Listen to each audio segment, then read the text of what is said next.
ایک واقعہ چرواہے کے بسم اللہ پر کامل یقین اور اللہ کی قدرت پر بھروسے کا ہے، جو ہمیں ایمان کی اصل طاقت اور اللہ کی مدد کا شعور دیتا ہے۔ میرے دوستو، ایک دیہات میں ایک چرواہا رہتا تھا جو روزانہ اپنے جانوروں کو چرانے کے لیے جنگل لے جایا کرتا تھا۔ چرواہے کی زندگی نہایت سادہ تھی، لیکن اس کا ایمان اللہ پر بے حد مضبوط تھا۔ وہ اپنے ہر کام کا آغاز بسم اللہ الرحمن الرحیم سے کرتا تھا اور یقین رکھتا تھا کہ اللہ ہی اس کے جانوروں اور اس کی حفاظت کرنے والا ہے۔ ایک دن ایک مسافر چرواہے کے پاس آیا اور کہا، یہ جنگل درندوں سے بڑا ہوا ہے، تم اپنے جانوروں کی حفاظت کیسے کرتے ہو؟ تمہارے پاس کوئی ہتھیار نہیں ہے، پھر بھی تم بے فکر ہو؟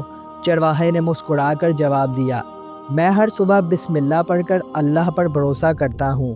میرے دل میں یقین ہے کہ اللہ ہی سب سے بڑا محافظ ہے۔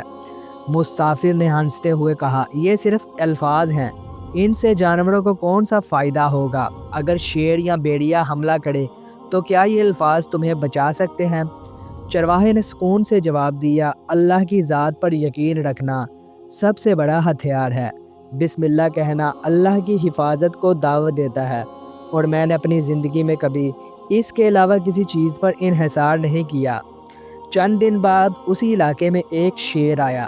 چرواہے کے قریبی لوگوں نے خوف کے مارے اپنے جانوروں کو باندھ لیا اور خود پناہ لینے بھاگ گئے، مگر چرواہا بالکل پرسکون رہا۔ اس نے بسم اللہ الرحمن الرحیم کہہ کر اپنی لاٹھی پکڑی اور جانوروں کے ساتھ کھڑا رہا۔ شیر چرواہے کی طرف آیا، لیکن جب قریب پہنچا تو اچانک رک گیا۔ وہ چند لمحے چرواہے کو دیکھتا رہا، پھر دم ہلا کر جنگل کی طرف لوٹ گیا۔ یہ منظر دیکھنے والے سب حیران رہ گئے۔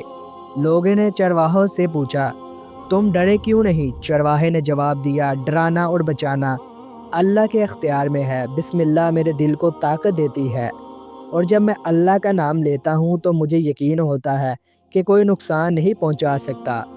یہ واقعہ ہمیں یہ سبق دیتا ہے کہ اللہ پر کامل یقین اور اس کے ذکر پر یقین انسان کو ہر طرح کے خوف اور مشکلات سے آزاد کر دیتا ہے۔ بسم اللہ ایک طاقتور دعا ہے جو نہ صرف کام میں برکت دیتی ہے بلکہ حفاظت کا بھی ذریعہ بنتی ہے۔